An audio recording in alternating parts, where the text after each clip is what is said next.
بے شک تمہارے رب کی پکڑ بہت سخت ہے، جس وقت وہ پکڑ کرتا ہے تو کوئی آس پاس چھڑانے کی طاقت بھی نہیں رکھتا۔ اسی طرح کی بات میں آپ کے سامنے یہ بھی عرض کروں، ظلم جہاں تک بھی ہو ایک دن انجام کو پہنچتا ہے۔ قرآن میں رب تعالیٰ فرماتا انما یؤخرہم لیوم، ہم ظالموں کو تھوڑی ڈھیل اس لیے دیتے ہیں تاکہ ساری نگاہیں ان کا انجام دیکھ سکیں۔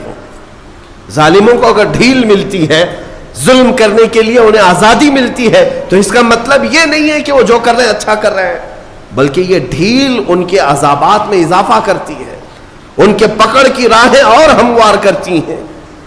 آپ کو میں یہ بات بتا دوں کہ تاریخ میں ایک ایسا بھی نام آتا ہے جس کو ذکر کرتے ہوئے آج بھی لوگ ظلم کی آہٹ کو محسوس کرتے ہیں، وہ چنگیز کا نام ہے۔ ہلاکو چنگیز یہ وہ لوگ ہیں جنہوں نے کھوپڑیوں سے مینار تعمیر کر دیے تھے۔ ہاں، انسانوں کی کھوپڑیاں ان کے لیے کوئی اہمیت نہیں رکھتی تھیں، بلکہ آج ایک جانور کو بھی مارنے سے آپ کے دل میں درد ہوگا، لیکن ان ظالموں نے انسانوں کی لاشیں بے حساب لگا کر رکھی تھی۔ بغداد کے دریائے دجلہ کو جنہوں نے خون سے لال کر دیا تھا، رحم نام کی کوئی چیز ہی نہیں تھی۔ چنگیز نے لاکھوں انسانوں کا قتل کیا، لیکن ایک وقت ایسا بھی آیا اس نے کئی علماء کو، بزرگوں کو قید کیا، قطار میں لگا دیا۔ یہ آخری وقت ہے۔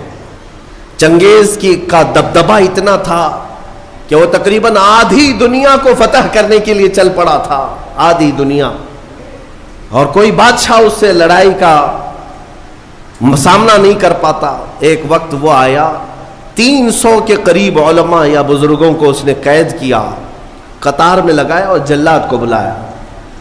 سب قطار میں، پہلی صف ہے، دوسری صف ہے، تیسری صف ہے، تو اس میں لائن سے قتل کرنے کا حکم تھا۔ تلوار اٹھاتا جلاد اور گردنیں مارتا چلا جاتا، ایسے لگتا جیسے یہ پلاسٹک کی یا کھلونے کی گردنیں اڑا رہے ہوں۔ انسانوں کے ساتھ اس طرح کھیلتے تھے۔ وہ گھوڑے پر بیٹھے اپنے کھلونے سے کھیلتا رہتا اور جلاد کو حکم دیتا اتنی گردنیں آج اڑا دو، اتنی گردنیں اڑا دو۔ جلاد جب گردنیں اڑا رہا تھا، 3 صفیں لگی ہوئی تھی۔ پہلی صف میں ایک بوڑھے شخص تھے، عمر دراز تھے۔ جب وہ پہلی صف کا قتل شروع ہوا تو جلدی سے دوسری صف میں آ گئے، پیچھے ہٹ کر کے دوسری صف میں کھڑے ہو گئے۔ وہ جلاد بھی دیکھ رہا تھا، چنگیز بھی دیکھ رہا تھا۔ پہلی صف پوری قتل ہو گئی، دوسری صف کا نمبر آیا۔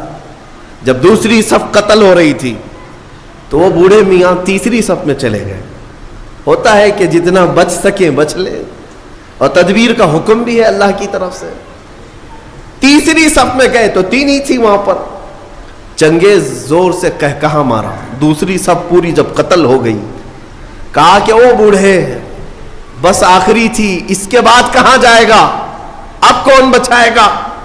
اس بوڑھے میاں نے زور سے کہا اب بھی اللہ ہے، اس کے بعد بھی اللہ ہے، یہ نہیں ہے کہ زندگی ختم ہو گئی۔ اس نے غصے کے مارے جلاد سے کہا کہ تیسری صف کو فوراً آن کے آن میں قتل کرو۔ لیکن تیسری صف کا قتل ابھی شروع ہی ہوا تھا کہ چنگیز کا گھوڑا اچانک بدک گیا، اس کا کھلونا ہاتھ سے گر گیا، جس چیز سے وہ کھیل رہا تھا گھوڑے پر بیٹھ کر۔ اچانک وہ کھلونا اٹھانے کے لیے جھکا تو گھوڑا اتنی تیز دوڑا، اتنی تیز کہ اسے سنبھلنے کا موقع نہ دیا، اور گھوڑا ایسا سرکش ہوا کہ چنگیز کو سر سمیت دوڑاتا ہوا، کئی پتھروں سے ٹکراتا ہوا دوڑتا دوڑتا رہ گیا۔ ساری فوج بے قرار ہے کہ بادشاہ کے ساتھ گھوڑا سرپٹ دوڑ رہا ہے، سب اسے بچانے کے چکر میں دوڑ پڑے۔ جلاد ہو کہ سپاہی ہو کہ وزیر ہو، گھوڑا کسی کے قابو میں نہیں آتا۔ جب مولا تعالیٰ تدبیر فرماتا ہے تو وہ کس کے قابو میں آئے؟ اتنا دوڑایا کہ اس کا بھیجا باہر نکل آیا۔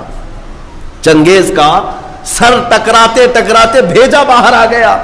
جب تک وہ دم نہ توڑ دیا گھوڑا کسی کے ہاتھ میں نہیں آیا، اور اس کے بعد لوگوں نے قابو میں کیا، دیکھا تب تک تو اس کا خاتمہ ہو چکا تھا۔ اس بوڑھے میاں نے کہا میں نے سچ کہا تھا، اللہ اب بھی ہے۔ میرے عزیزوں، رب ذوالجلال قرآن پاک میں یوں ارشاد فرماتا ہے وَكَانَ حَقًّا عَلَيْنَا نَصْرُ الْمُؤْمِنِينَ، ہم نے اپنے اوپر لازم کیا ہے کہ مومنوں کی مدد کریں گے. لیکن مومن بے قرار ہے، انہیں ایسا لگتا ہے کہ اب مدد آئے گی نہیں. کیوں نہیں آئے گی؟ آزمائے جاؤ گے، آزمائے جاؤ گے، مشکلوں سے گزارے جاؤ گے. ایک آیت میں تمہارے سامنے پڑھتا ہوں، رب تعالیٰ فرماتا ہے ام حسبتم ان تدخلوا الجنہ، کیا تم یہ سوچ کر بیٹھے ہو کہ سیدھے جنت میں چلے جاؤ گے؟ ولما یأتکم مثل الذین خلوا من قبلکم مستهم البأساء والضراء وزلزلوا حتى يقول الرسول والذین آمنوا معه متى نصر اللہ. رب تعالیٰ فرماتا ہے کیا تم یہ سوچ کر بیٹھے ہو کہ سیدھے جنت میں چلے جائیں گے، اور پہلے والوں کو جیسی مصیبتیں آئیں ویسے تم پر نہیں آئیں گی؟ ان پر ایسی مصیبتیں آئیں کہ وہ ہلا دیے گئے تھے، ہلا دیے گئے تھے. یہاں تک کہ صحابہ نے یہ تک پوچھا تھا رسول سے کہ اے اللہ کے نبی کب آئے گی اللہ کی مدد؟ متی نصر اللہ، اللہ کی مدد کب آئے گی؟ اللہ فرماتا ہے ان نصر اللہ قریب، آگاہ ہو جاؤ اللہ کی مدد بہت قریب ہے، بہت قریب ہے. آپ کیا سمجھتے ہیں رسول پاک صلی اللہ تعالی علیہ وسلم مدینے میں بیٹھ کر کے اگر ہاتھ اٹھاتے تو کیا رب تعالیٰ آپ کی دعاؤں کو رد کرتا؟ حضور پاک صلی اللہ تعالی علیہ وسلم کو واپس لوٹایا جاتا؟ نہیں. لیکن بیٹھ کر دعا کرنے کی بجائے وہ محمد عربی صلی اللہ علیہ وسلم رمضان کے مہینے میں 313 نہتے لوگوں کو لے کر صحرا میں چلے آ رہے ہیں. پیروں میں آبلے پڑے ہیں، نہ پانی ہے نہ کھانا ہے، نہ تیروں میں ترکش ہے نہ گھوڑے سواری کے ہیں، کچھ نہ ہو کر یہ کیسے صحابہ چل پڑے. آج بھی میں مدینے جا کر دیکھتا ہوں اے سی بس میں بیٹھ کر کے بدر کے میدان تک جانے میں ہا ہو کرتے رہتے ہیں لوگ. میرے عزیزوں، ان صحابہ کی عظمتوں پر قربان، اس زمانے میں نہ روڈ ہے نہ راستہ ہے نہ چھاؤں لینے کے لیے کوئی مکان ہے، لیکن چلے جا رہے میرے مصطفیٰ کے پیچھے صرف اس لیے اللہ کی رضا حاصل کرنی ہے اور رسول کی حمایت میں لگنا ہے، اور پیروں میں ان کے چپل نہیں ہے. اور آج اگر آپ عرب کی سرزمین پر تپتے ہوئے صحرا میں ایک منٹ کے لیے میں کہتا ہوں ننگے پیر کھڑے ہو جاؤ، پھر بتانا تمہارے تلوے نہ جلے تو مجھ سے کہنا، تلوے جل جائیں گے. 160 کلومیٹر کا سفر وہ صحابہ پیدل چل کر کے گئے. جب بدر کی وادی میں پہنچے ان کے پاس کیا تھا؟ صحابہ کہتے ہیں ہمارے پاس جو تلواریں تھی اس سے سبزی بھی نہیں کٹتی تھی، کند تھی، مڑی ہوئی تھی، زنگ لگا ہوا تھا، لیکن توکل اللہ کی ذات پر تھا. صحابہ میں کچھ وہ ہے حضرت عکاشہ، وہ کہتے میرے پاس تو کچھ نہیں تھا، میں تو کھجور کے تنے کی لکڑی لے آیا تھا جنگ میں اترنے کے لیے. جہاں تلواریں سنسنا رہی ہوں وہاں ایک صحابی کھجور کا سوکھا ہوا تنا لے کر کے آئے. یہ توکل بتاتا ہے کہ اللہ ہمارے ساتھ ہے.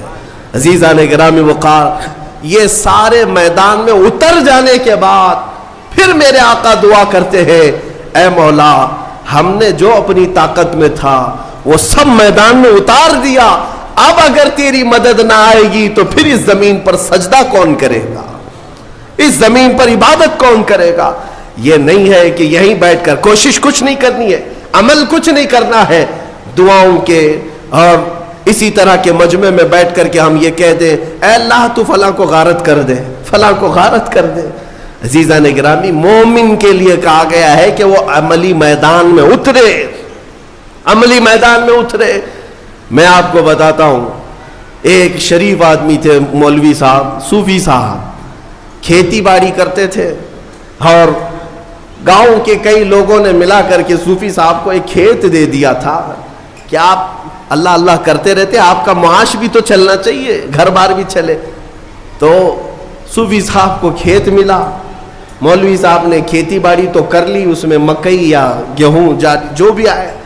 فصل جب آئی تو ظاہر سی بات ہے بیٹھتے تھے، ایک گدھا آتا تھا اور چر کے چلا جاتا. صوفی صاحب کیا تسبیح پڑھتے، اے اللہ یہ گدھے کو برباد کر دے، اے اللہ یہ گدھے کو تباہ کر دے، یہ گدھے کو ختم کر دے.